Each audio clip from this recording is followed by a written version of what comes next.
అయితే అఘోరు చేసేటువంటి దందాలలో వీళ్ళ బ్రదర్ కూడా ఉన్నాడు అనే కథనం కూడా ఇప్పుడు బయటపడింది. ఎందుకంటే ఈ ఇంట్రాగేషన్‌లో భాగంగా అఘోరితో పాటు ఈ అఘోరికి సంబంధించిన బ్యాంకు వివరాలు గానీ, ఈ బెట్టింగ్స్‌కి సంబంధించిన వివరాలు గానీ, ఈయన ఎక్కడికెళ్ళినా ఇదంతా తీసుకెళ్తా ఉంటాడు. సో, ఆయనకు గూడా ఒక మాస్క్ ధరించి మొత్తానికి అఘోరితో పాటు అఘోరి బ్రదర్ గూడా సో, ఈ ఏదైతే మొత్తానికి మాఫియా వ్యవహారాలు గానివ్వండి, ఈ డబ్బు గానీ, బ్లాక్ మనీ గానీ, ఈ డ్రగ్స్ గానీ, గాంజా గానీ, బెట్టింగ్ యాప్స్ ముఖ్యంగా. ఈ బెట్టింగ్ యాప్స్ ద్వారా కొన్ని కోట్ల రూపాయలు కూడా కుమ్ముకున్నాడట. సో, అది అఘోరి చేయడు. అఘోరి వెనుకుండి నడిపిస్తా ఉంటాడు ఇయన్నీ.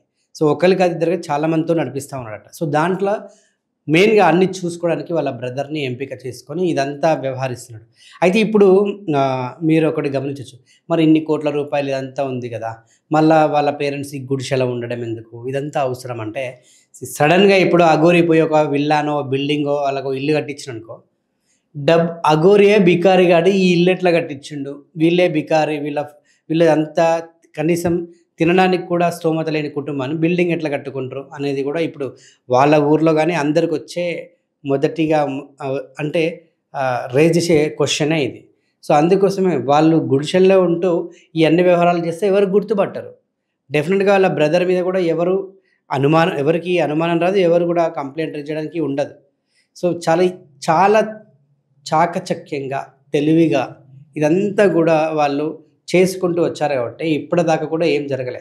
సో, వాళ్ళు బానే తింటున్నారు, బానే ఉంటున్నారు. బట్ నువ్వు ఆల్ ఆఫ్ సడెన్‌గా నువ్విప్పుడు బిల్డింగ్‌లు కట్టి ఏదో చేస్తే డెఫినిట్‌గా డౌటొస్తది.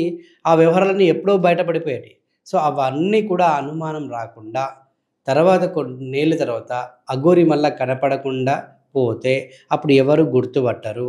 దాని తర్వాత బిజినెస్‌లయన్నీ వాళ్ళు అంటే డబ్బు అంతా అయిపోతది. మళ్ళా వేరే చోటకెళ్ళిపోయి ఇంకోటి వ్యవహారం మొదలుపెడదాం అనుకున్నాడట.